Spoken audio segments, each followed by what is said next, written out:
morning, guys. It's the Plant Doctor here. On today's episode, what I want to talk to you about is how to prune these guys. Crape myrtle. The best way to prune these guys is not to prune them. So we have literally dozens of cultivars that we can select from for size.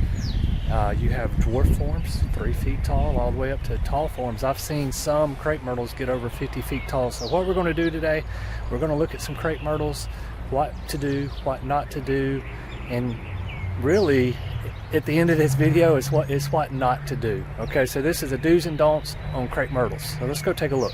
Okay guys, what I want to show you here, these are actually some beautiful crepe myrtles. These are lined up in a row here, and they've done a really nice job of not pruning these crepe myrtles. How do I know they have not been pruned?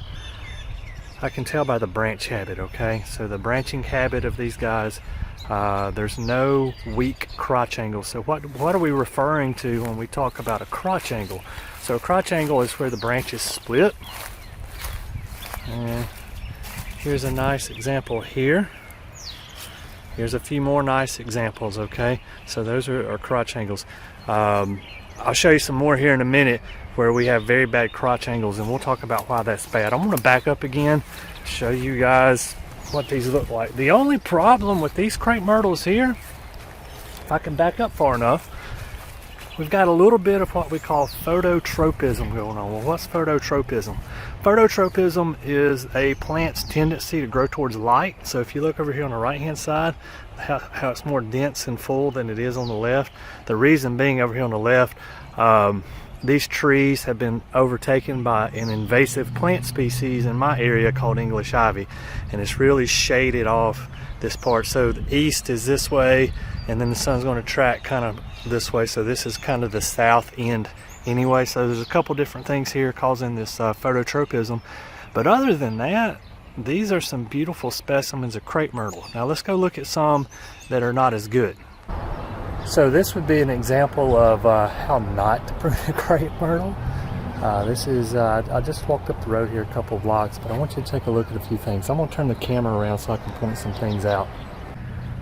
I want you to notice these knots. See here, see here.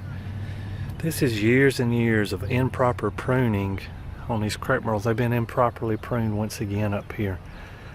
So here again, cultivar selection is key. We're going to talk about cultivars here in a minute. But see all these knots? What does this do? So what's going to happen is this. We're going to have 3 or 4 new branches come out of here, 3 or 4 new branches come out of here, but they grow from the bottom.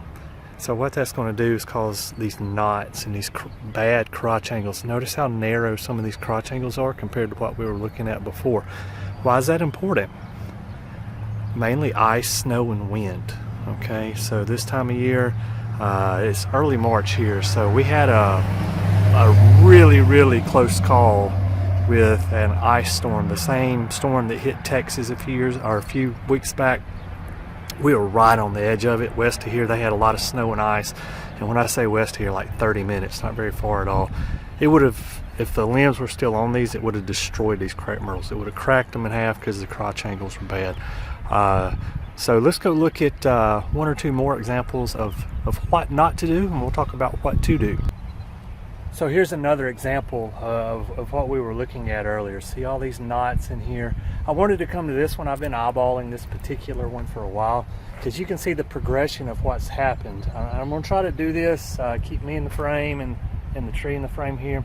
But they started cutting here several years ago, and eventually the diameter of the trunk got too big, so they started moving up. So we got knots, we've got knots, we've got knots, we've got knots, and this is this year's growth. So you can see they cut off here. This is what I was talking about earlier. So they cut off here, 1, 2, 3, 4 new branches, and then there'll be some more off of that if they cut these this year.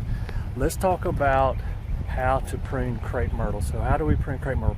Crepe myrtle, I like to use what we call the fingertip rule.